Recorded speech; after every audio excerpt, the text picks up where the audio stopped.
আল্লাহ পাক হালাল যে অর্থনীতি দিয়েছেন ওটাকে বুড়া আঙ্গুল দেখিয়ে এখন সুদভিত্তিক অর্থনীতি চলছে সব জায়গায়। তো আল্লাহ পাকের হালালকে যে হারাম করে এটা শিরক না? এটা সূরা তওবা পড়বেন, সূরা তওবার 31 নম্বর আয়াত। আমি রেফারেন্স দিয়ে কথা বলছি, সূরা তওবার 31 নম্বর আয়াত পড়ে দেখবেন আল্লাহ পাক বলছেন যে আল্লাহর হালালকে যদি কেউ হারাম করে নেয় আর হারামকে হালাল করে নেয়, এই যে পরিবর্তন, এই কাজটা এটা কিন্তু শিরকি আকীদা, কুফর, শিরক। আপনি আল্লাহর হালালকে হারাম করতে পারেন না। আল্লাহ পাক একটা হারাম করেছেন, আপনি হালাল করতে পারবেন না। মানেন না ব্যক্তিগতভাবে সেটা আলাদা বিষয়, কিন্তু অন্যের উপর ইম্পোজ করতে পারবেন না। মনে করেন আল্লাহ পাক হালাল করেছেন পর্দা, আপনি পর্দা করেন না বুঝলাম, এটা আপনার ব্যক্তি স্বাধীনতা, কিন্তু আপনি পর্দাকে ব্যঙ্গ করতে পারবেন না। ব্যঙ্গ করলে কুফরি হয়ে যাবে। কথা বুঝতে পারছি ভাই? নিজে পালন করে না সেটা আলাদা বিষয়, আমি পালন করি না, তার কাছে মনে হয় যে বেপর্দায় চললেই মনে হয় ভালো, নাউজুবিল্লাহ, ওর কাছে এটাই মনে হয়, ওর কাছে এটাকে মনে হয় প্রগতি, অগ্রগতি, উন্নয়ন, তো সে তার থট নিয়ে থাক। কিন্তু যদি সে বলে যে না পর্দা সেকেলে প্রথা এখন চলে না, ওই যুগে চলতো, এটাকে চিটকারি করে, ব্যঙ্গ করে, তাহলে কুফরি করবে, শিরক করবে। মনে করেন মদ আল্লাহ হারাম করেছেন, আর কিছু মানুষ মদ খায়, হারাম মনে করেই খায় বা হালাল মনে করেই খায়, মানে খায় আর কি।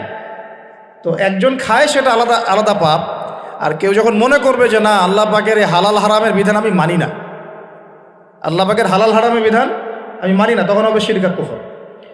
এমনি হচ্ছে কবিরা গুনাহ, আর যখন হালালকে হারাম করে নেবে আর হারামকে হালাল করে নেবে তখন শিরকের পর্যায়ে চলে যাবে। তো এই সিস্টেম এখন চলছে না?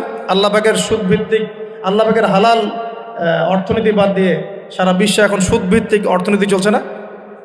বুঝেন না এগুলা?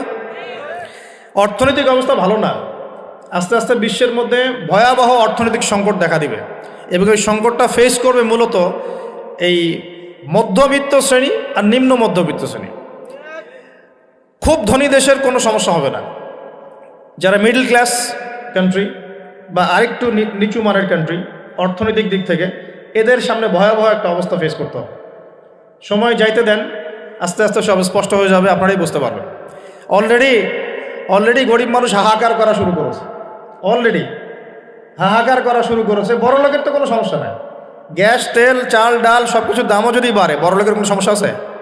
আমার তো কোনো সমস্যা নাই, আমি তো খেতে পারতেছি, কোনো না কোনোভাবে খেতে পারতেছি। কিন্তু যে কৃষক, মজুর, শ্রমিক, হ্যাঁ, যারা গরিব মানুষ, এরা তো আমার মতো না। আমার জন্য 4 বার বিদ্যুতের দাম বাড়লেও কোনো সমস্যা নাই। 1000, 1500, 2000, 3000 আপনি ইফোর্ট দিতে পারছেন, আপনার তো সমস্যা নাই। কিন্তু যে ব্যক্তির মাসিক আয় 3000 টাকা, সে কি করবে? সে তো ইফতার করতে বসে বদদোয়া করে।